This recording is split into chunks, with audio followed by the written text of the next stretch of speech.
Grande parte de nosso comportamento é moldado com experiências da presente encarnação. Isso significa que sofremos a influência do meio, da família, dos amigos, dos filmes, dos livros e músicas que temos contato. Então, além de ter a influência causada pelos nossos traumas, podemos acrescentar que existe uma influência externa, indireta para as nossas vidas. Uma pessoa não precisa ter sofrido um assalto para ter medo de assalto. E qual é a origem do medo do assalto dessa pessoa? É porque ela assiste jornal sensacionalista, na qual assaltantes roubam, matam, violentam, e aí a pessoa fica tão traumatizada pelos filmes que ela assiste, pelo jornal que ela assiste, que aí ela tem medo até mesmo de sair na rua.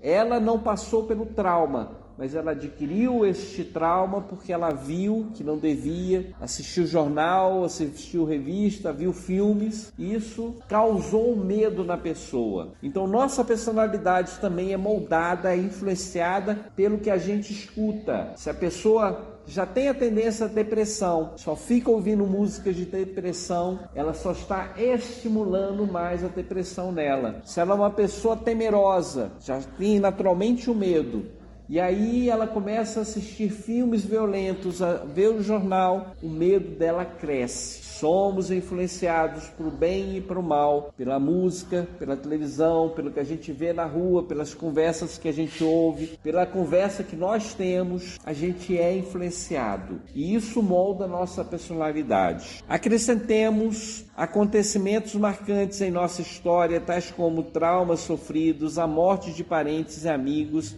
os assédios sexuais. Então é raro encontrar uma pessoa um pouco mais velha que não tem um parente que já tenha morrido, que tenha dado um trauma, uma tristeza profunda nela. Muitos de nós, na infância, passamos pela sedução de um adulto. Caímos ou não nessa sedução, né? Algumas crianças caem, são até violentadas. Outras, felizmente, não. Mas mesmo assim tiveram uma experiência de uma sedução, de um abuso infantil, no sentido de um adulto bater violentamente na criança. Então existiam alguns traumas que nós trazemos de nosso passado. Então esses traumas sofridos fazem parte de nossa vida e influenciam o nosso comportamento atual. Tudo isso faz parte de nossa história e oferece uma explicação para o nosso comportamento. Existe, porém, algumas tendências inatas que não são desta vida,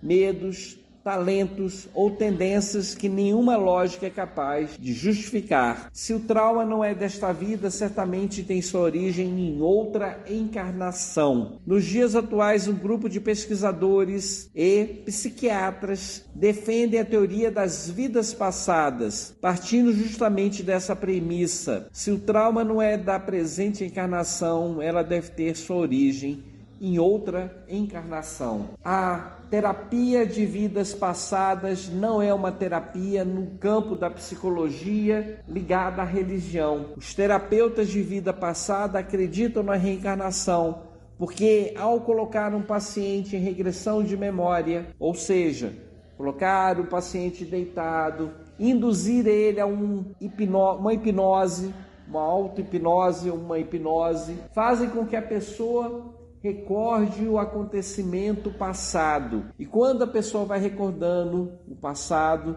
vai lembrando o que aconteceu há 10 anos atrás, vai recordando o que aconteceu há 20 anos atrás, chega alguns momentos que aquela criança é um bebê, que não sabe nem falar, nem se manifestar no mundo. Porém, alguns desses traumas dela, que o espírito viveu, foi quando ainda era um bebê, que estava no colo da mãe, que o pai abusava da mãe, que brigava com a mãe, que xingava a mãe, que era violento. E a criança ficou com esse trauma guardado na memória. Os bebês também ficam traumatizados. Perfeito, tá? E aí os cientistas de terapia de vida passada induziam a pessoa a recordar alguns acontecimentos que não estavam presentes nessa encarnação. E a pessoa recorda de uma vida passada, aonde estava em outro país, com uma outra língua, com outra família. e nesta outra família mataram ou morreram de maneira violenta, seduziram ou foram seduzidos, perderam dinheiro, grandes fortunas ou ganharam fortunas. E esses fatos da vida passada que afetaram a personalidade da pessoa na vida passada ainda se refletem na vida atual. A terapia de vidas passadas é uma terapia não religiosa, mas que acredita na reencarnação. Então, existem terapeutas hoje em dia que trabalham isso. Em uma encarnação, de uma encarnação a outra, o espírito conserva de forma latente as tendências do passado. Não é uma lembrança clara, mas instintiva. Não nos recordamos que morremos em uma queda, mas tememos lugares altos. Gostamos ou não de determinados alimentos, mesmo antes de provar. Então aqui ele só está reafirmando que existem traumas, acontecimentos, tendências de vidas passadas que afetam o nosso comportamento da vida atual. O medo de altura. Às vezes a pessoa nunca caiu de um lugar alto, mas numa vida anterior ela morreu porque caiu de um local alto ou até se matou, se jogou de um local alto.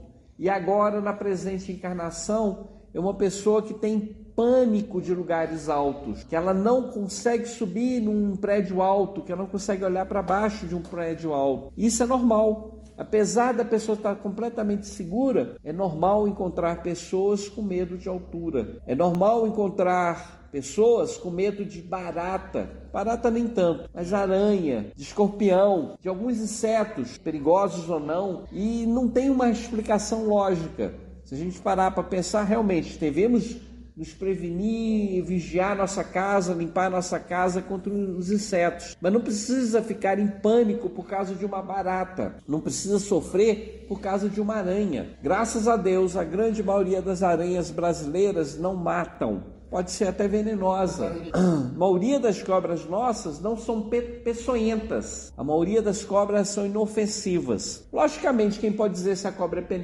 peçonhenta ou não, se é venenosa ou não, é um especialista no assunto, que a gente tem que se precaver, tem que se prevenir. Mas a tendência natural, se a gente encontra uma cobra, talvez seja gritar de espanto, uma cobra, e se afastar. Agora, se a pessoa está paralisada, vê a cobra e não consegue sair do lugar, ela está com medo tão grande que ela não tem reação. Ela é uma pessoa que precisa ser diagnosticada, tratada, e essa tendência pode não ser da vida presente. Pode ser de uma vida anterior. Apenas a título de exemplo, eu me recordo dos grandes gênios que passaram na Terra. E olha que foram muitos. Mozart compunha peças musicais desde os 5 anos. O indiano Agrid atuou como médico a primeira vez com a idade de 7 anos. Henri de Ernest falou quase ao nascer e aos 2 anos sabia 3 línguas. Aos 2 anos e meio de idade, prestou um exame de geografia e história moderna. E assim vai, eu poderia encher páginas e páginas de gênios que demonstraram talento diverso nos primeiros anos de vida. Mas não vou. O tempo dos senhores é muito importante para distrações desnecessárias.